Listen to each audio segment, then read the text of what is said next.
तुमच्या उत्तरावर अवलंबून आहे. पती धर्म एकच सांगतोय, आपल्या बायकांना सुखा समाधानात ठेवणं हा पती धर्म. एवढंच म्हणजे आपल्या पत्नीला सुखी आणि समाधानी ठेवणं एवढाच पती धर्म नव्हे.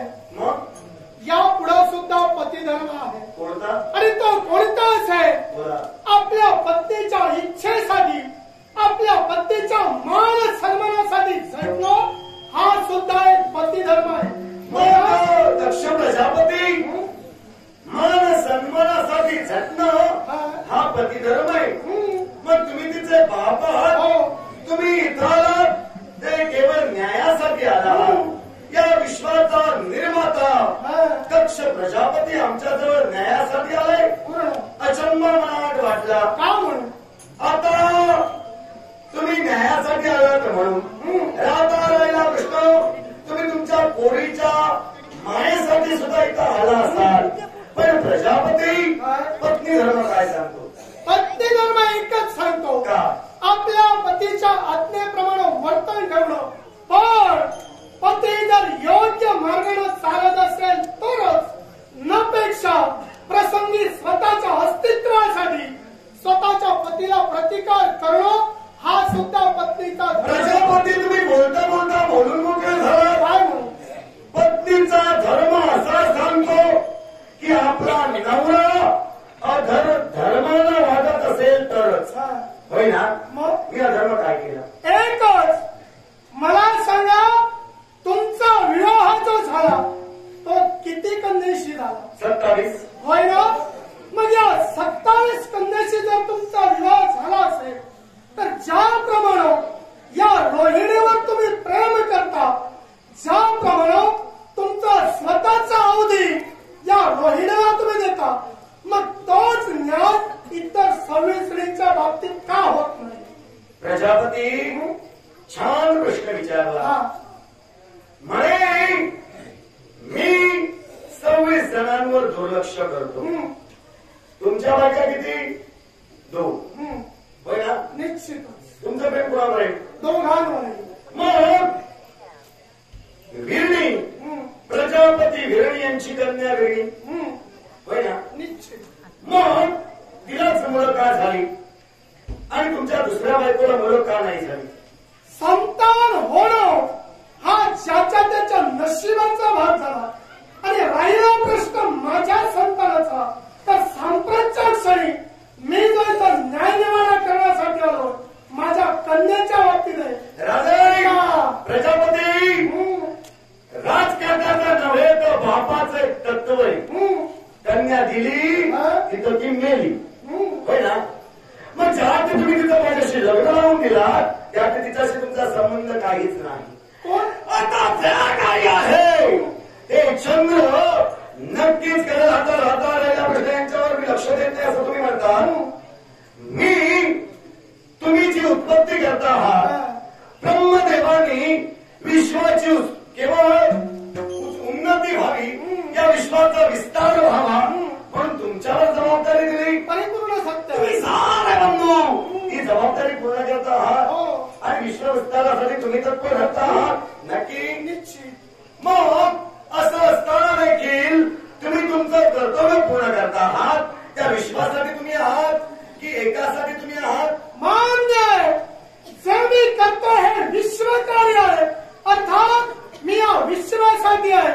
पण या विश्वासाठी असताना सुद्धा माझी कन्या जर दुःखानं होरपळली असेल तर ते दुःख बाजूला सोडून सुखाचा मार्ग तिला दाखवून देणं हे बाप म्हणून माझं कर्तव्य नाही. बाप या नात्यानं तुमचं कर्तव्य असेल. पण तुम्हाला सुधारण्यात होतं माझं प्रेम हिच्याबरोबर लग्न अगोदर तुम्हाला माहिती होतं. होय ना? पण त्यामुळे तुम्ही काय म्हणालात की हे चंद्रा जर का रोहिणीशी लग्न करायचं असेल तर तिच्याबरोबर तुला 26 जणांबरोबर सुद्धा लग्न करावं लागेल. तुम्ही माझ्या बरोबर हिच्या बरोबर अजून 26 जणांशी लग्न लावून दिला. अर्थात जिच्यावर माझं प्रेम होतं तिच्याशी मी केवळ प्रेम करतोय. माझं काय चुकलं? तरी सुद्धा यांच्या बाबतीत तुझा भाव मी केव्हा केला नाही. यांना सुद्धा केव्हा केव्हा मला वेळ भेटेल तसा वेळ देत होतो. आता तरीका हे तुम्हाला मी सांगण्याची गरज नाही. मुळीच गरज नाही. अर्थात विभावरी नगरीचा मी राज करतोय, वनस्पतीचा मी तारक आहे. अर्थात मी राज सुयज्ञ जीवनात आचरणात आणलंय. अर्थात यावेळी या विश्वात राज सुयज्ञ करण्यासाठी अनेक राज्य शिकणं गरजेचं आहे. नक्कीच तुम्ही समंजस आहात. समंजसपणा मात्र ऐकून घेतात म्हणून बोलायला सोपं पडतंय. अर्थात प्रजापती दक्ष जे काही कार्य मी सुद्धा विश्व कार्यासाठी करतोय, मग त्याच वेळेला त्याला मला हिला शक्य नाही, त्यात माझा दोष का? मग मला सांगा, तुमचं प्रेम फक्त या रोहिणीवर होतं. आमच्या इच्छेसाठी इतर 26 जणींचा स्वीकार तुम्ही केला. ओघाने तुम्ही बोलून मोकळे झाला. पण मला सांगा हो, मग ज्यावेळी या 27 कन्यांचा स्वीकार तुम्ही केला, विवाह मंडपाच्या ठिकाणी स्वतःच्या हस्ताने मणी मंगळसूत्र यांच्या कंठी तुम्ही प्रदान केला, आणि त्यावेळी अग्नी नारायणाच्या साक्षीनं तुम्ही एक शपथ घेतला, आठवते? बोला. नसेल तर आठवण करून दे. नाही आठवते, बोला तुम्ही. ज्यावेळी विवाह होत असतो, अग्नी नारायणाच्या साक्षीनं प्रत्येक पती आपल्या पत्नीच्या वतीत एक पण करतो, एक प्रतिज्ञा करतो. आतापर्यंत स्वतःच्या एकट्याच्या अस्तित्वासाठी मी झटत होतो, आतापर्यंत स्वतःच्या एकट्याच्या सुखासाठी मी झटत होतो, पण आता याच्या पुढं हे मणिमंगळसूत्र या कन्येच्या कंठी प्रदान केल्याच्या नंतर तिचं दुःख ते माझं दुःख, तिचं सुख ते माझं सुख, हे तो पूर्णपणे मान्य करतो. मग हे वचन तुम्ही घेतलात, मग त्या वचनापासून तुम्ही कुठेतरी परावृत्त होता असं तुम्हाला वाटत नाही? प्रजापती, तुम्ही म्हणतात मी वचन घेतलं, त्यानंतर त्याच्याही पलीकडे राहून तुम्ही 2 वेळा मला सूचना सुद्धा केला. पण मी एकच सांगेन, मी माझ्या तत्वाशी निगडते, मुद्द्याचं बोलेन, मी हिच्यावर प्रेम करतो. कोणत्याही गोष्टीची कमतरता यांना तरी अजून भासू दिली नाही. आता प्रेम मात्र हिच्यावर आहे. आता माझं काय चुकतंय? मान्य आहे, प्रेम तुमचं कुणावर आहे हा प्रश्न नाही, प्रश्न आहे वेळ देण्याचा. आणि राहिला प्रश्न तर या माझ्या बाळाच्या मान सन्मानाचा. हो, तुम्ही देवतत्व आहात. या विश्वकार्यात तुमचा हातभार फार महत्वाचा आहे. मग मला सांगा हो, हा प्रमाद तुमच्या आयुष्यात किंवा यांच्या आयुष्यात हा पहिला प्रमाद नव्हे. याच्या अगोदर 2 वेळा तुमची भांडणं झाली, आणि त्या भांडणात समेत या दक्ष प्रजापतीला केला. पण त्यावेळी ते संसारिक तुमचं भांडण होतं, कारण संसार म्हटल्याच्या नंतर भांडणे होणारच आहे. पण त्या भांडणाच्या नंतर दोघांनी समान विचार करून विचार विनिमय केल्याच्या नंतर ते भांडण सुद्धा. पण सांप्रतच्या क्षणीचं भांडण मात्र तुमच्या शिगेला पोचलं, आणि त्या भांडणाचा परिणाम तुमच्याकडे काय घडला? तर या कृतिकेसहित इतर 25 जणींना तुम्ही श्राप दिला. मग मला सांगा, कोणत्या अधिकाराने तुम्ही श्राप दिला? अधिकार सांगेन, पण तुम्ही प्रजापती आहात, रामातून घेऊ नका. तुम्ही तिच्यावर संस्कार केले नाही का? कोणते संस्कार? ती स्वतःच्या नवऱ्याला भ्रमिष्ठ म्हणाली. हो, हे संस्कार तुमचे उडव.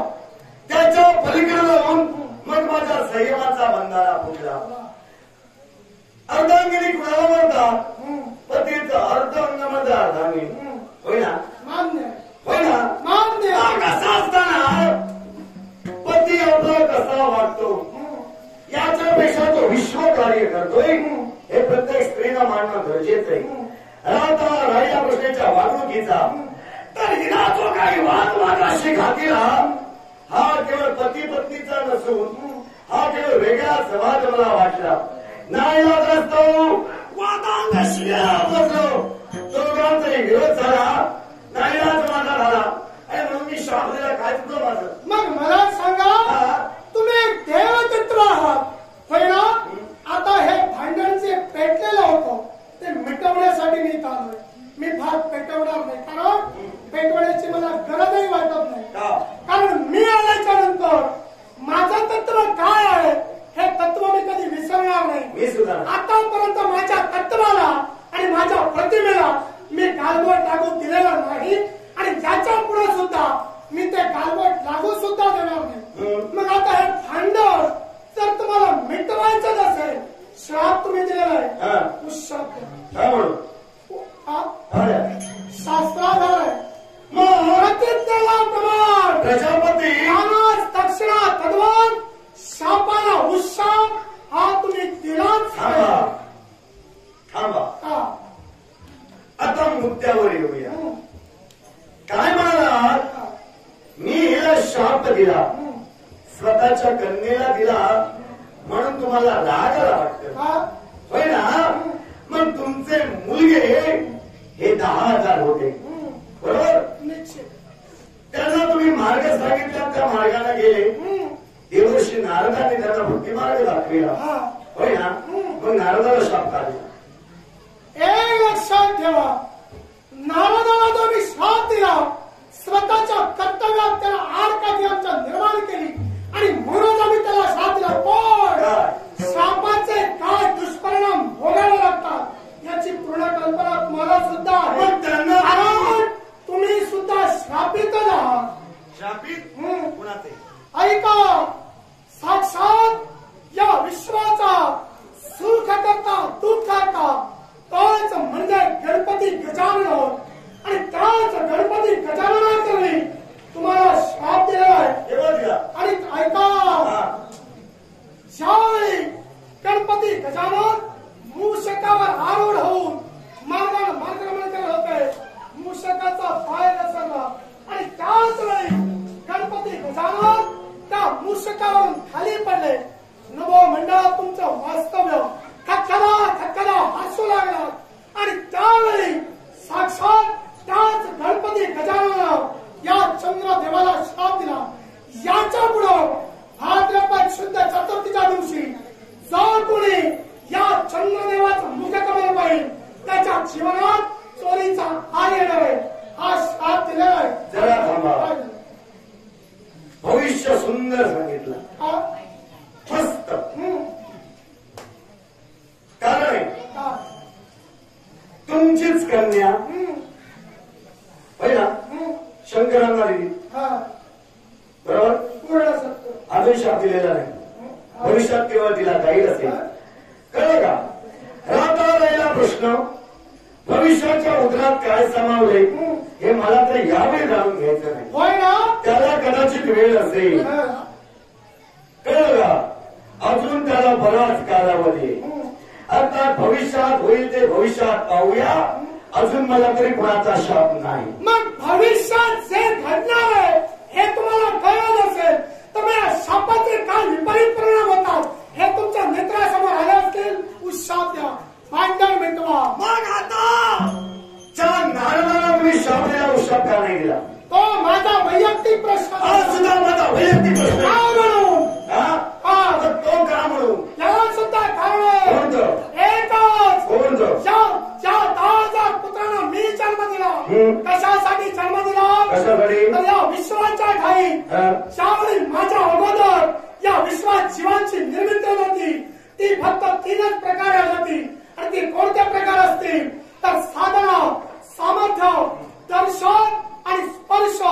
पण यांना फटा मारून सुद्धा याच्या पुढं नवीन भजन संस्था या दक्ष प्रजापतीने निर्माण केली. आणि ती कशाद्वारे असेल तर वीर्याद्वारे भजन संस्था निर्माण केली. आणि म्हणून ऐका, त्या 10,000 पुत्रांची निर्मिती आम्ही केली. म्हणजे या विश्वासाठी आम्ही त्या 10,000 पुत्रांचा उपयोग करणार होतो. पण असं असताना सुद्धा केवळ स्वतःच्या अस्तित्वासाठी आणि स्वतःच्या ब्रह्मतत्वासाठी त्याच नारदानं केलं ते काय? माझ्या त्या 10,000 पुत्रांना स्वतःच्या कर्तव्यापासून वंचित घेऊन कशासाठी लावलं असेल तर सतमार्गासाठी, भक्ती मार्गासाठी लावलं. मग विश्वकार्यात कुठलाही खंड पडू नये आणि म्हणून नारदाला श्राप या दक्ष प्रजापती. तुमची उत्पत्ती चालू ठेवला. पुन्हा तुम्ही रागाला राग त्याने देवाला तुम्हाला सांगितलं उगाच राग करू नकोस. त्याने पुन्हा तुम्ही 1,000 पुत्र निर्माण केला.